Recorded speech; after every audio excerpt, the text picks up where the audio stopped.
قابل جہاں کے عاقل دوستو السلام علیکم۔ ناظرین محترم، ہمارا آج کا موضوع ہے زوج القحبہ۔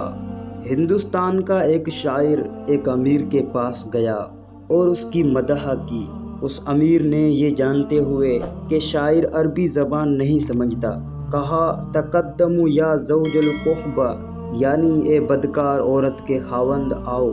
شاعر نے امیر سے پوچھا زوج القحبہ کا کیا مطلب ہے؟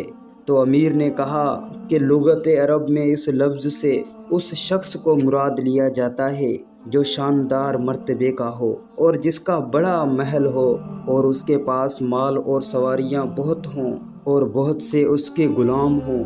شاعر نے کہا تو واللہ اے امیر، آپ دنیا کے سب سے بڑے زوج القحبہ ہیں۔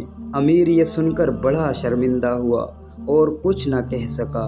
دوستو، معلوم ہوا کہ کسی سے مسخرہ پن اور اس طرح کرنا بہت بری بات ہے، اور اس قسم کی حرکت سے آدمی کو بعض وقت بڑی ندامت کا سامنا ہوتا ہے۔ پس ہر شخص کو ایسی بری حرکت سے بچنا چاہیے۔